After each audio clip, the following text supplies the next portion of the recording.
Attention to all GrabCar users. Beware of Aristio Lara Joseph, a certified dishonest and reckless GrabCar driver, who is driving a red Hyundai Ion with temporary plate number MO8664, while I was driving along a main road, making a left turn with my left signal light on. GrabCar driver Aristio Lara Joseph, whose vehicle was in the innermost left turning lane, suddenly veered to his right, thereby hitting the rear end of my vehicle, leaving a big dent and deep scratch to its rear bumper. Aristio Lara Joseph already admitted his fault and promised to pay the damages that were done to my vehicle. Here is an excerpt from our conversation. This phone call will be recorded. Sir, good evening, sir. Yes, sir. Oh, Aris. Yes, Ano lang sir. balita? Sir, ganito na lang po. Tungkol regarding po sa, tawag dito, yung participation fee, sir. Sa insurance po. Sir, ako na lang po yung bahalang sumagot sa participation fee, sir.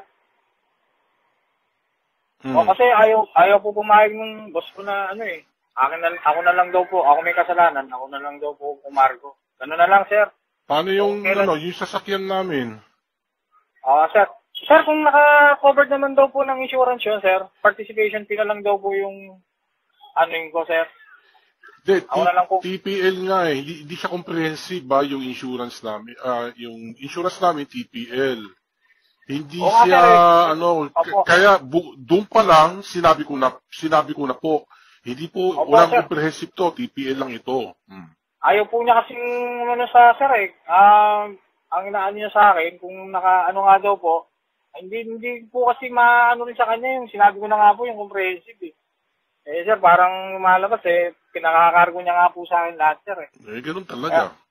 Kaya kung sana sir, kung sa participation fee na lang po yung kasi pati ito, ko rin po kasi pinapa rin po niya sa akin. Kasi siya na po hindi ko yung nasagot kanina kasi wala po hindi ko po dala yung sa number po kasi ng dito po sa sasakyan. Yung sa akin po talagang personal ko yung sasad po. Opo. Magkano yung participation fee na binayad mo dun sa boss mo? Yung nakaraan sir, 2K po. Para sa po sa insurance. 2K tapos yung pong parang sa attorney, siyempre gagawin po ng sa attorney, 350, bali 2.5 din po yung naubos ko sir, sa nakaraan.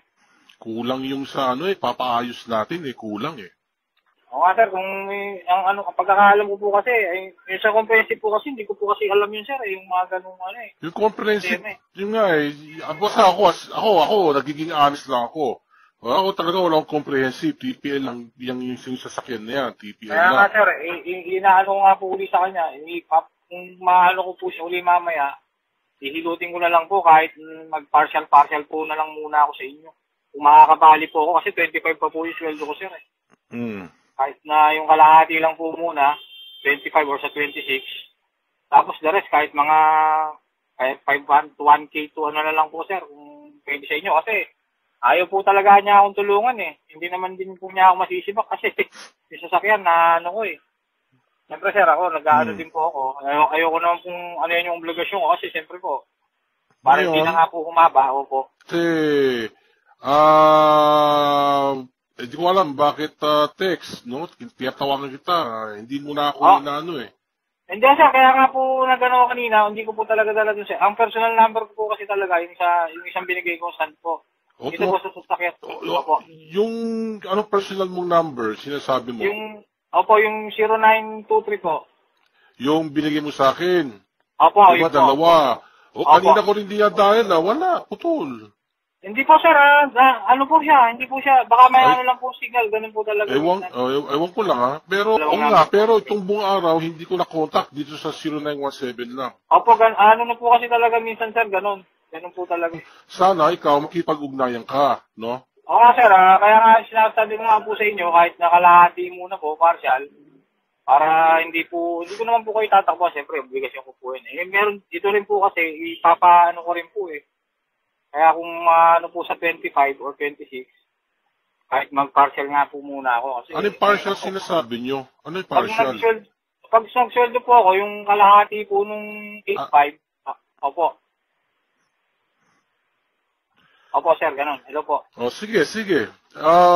Basta ayusin mo na lang sa side mo. Hindi po nga ako ng tulong sa kanya eh. Ayaw po niya akong tulungan eh. Dahil ganun po, kasalanan ko daw po. Ako umayos. Kaya nga po, nag-ano ako sa kanya. Kung makakasabi o makakausap po mamaya siya ng maayos, wag ay ano po ako ng pera. Sige, coordinate mo na lang mabuti. Coordinate mo na lang. Problema ko rin nga po, sir, ganun eh. Kaya ano din po ako ngayon eh. Hindi ko rin po alam kung paano ako mag-ano po sa inyo. Pero wala po, opo. Pare-pare sa ko-coordinate, no, regarding dito sa pangyayari dito. Para matapos lang, ha? Kasi ako, kanina pa ako tumatawag, nagte-text, wala lahat. Pasensya na po kayo, sir. Hindi po talaga, yung cellphone sa sasakyan po yun. Opo. Buti sinagot mo yung telepono ngayon. Opo. Pumunta po ako ngayon, nandito po ako ngayon sa kanila. Kaso siya po wala. Dito lang po ako sa may labas ng daan kasi nga po, ayaw din pong ipaalam sa asawa niya kasi isa rin pong ano yun eh. Hindi naman po nila ako masisibak kasi siyempre. Ayusin ko po muna doon. Sige, mabuti kung gano'n, no? Sana tama nga yung lahat sinasabi mo ngayon. Pangatawan na lang. Pangatawan na lang talaga sa buhay, ha? Gano'n talaga. Pangatawan na lang. O gano'n lang, Aris. Sana pag nag-ano, update ka lang. By 25 po, sir. Sige. Malapit na naman po eh. Sige, sir. Sige. Okay po. Sige. Okay po. Sa contact, ito lang naman po yung ano ko, sir. Yung number ko pag gamit ko yung sasakyan. Kaso sa ngayon po, baka hindi ko po muna gamitin. Pero yung number po kukunin ko. Sige. Okay. Basta dito text lang, sir, po. Okay, tawag. Dito sa number na rin ako tatawag. Ito na lang pong Globe, sir. Sige. Ha? Kasi kung nahirapan po kayong kontakin yung son, kasi po, minsan talagang kahit yung misis ko, minsan hindi ako makontak eh. Sige. O, ganun lang ha? Sir. Sige po. Okay po, sir. Sige. Pasensya na po, sir, ha? Sige po. But up to this date, I have not received any payment nor any compensation from Grab car driver Aristio Lara Joseph and his supposed boss or operator for my damaged vehicle because he had ceased to communicate with me. I tried contacting him several times by way of call and text but to no avail since he blocked my contact number from his cell phone. So everything that we have discussed and agreed upon for an amicable settlement was all but empty promises. This is a clear case of hit and run.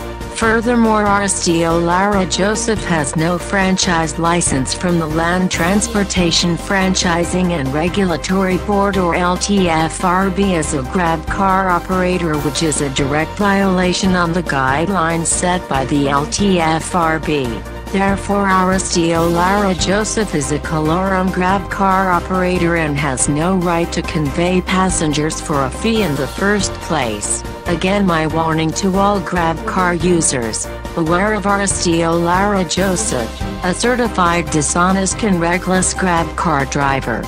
Remember this character's face and the vehicle's plate number, make and model. Don't be the next victim.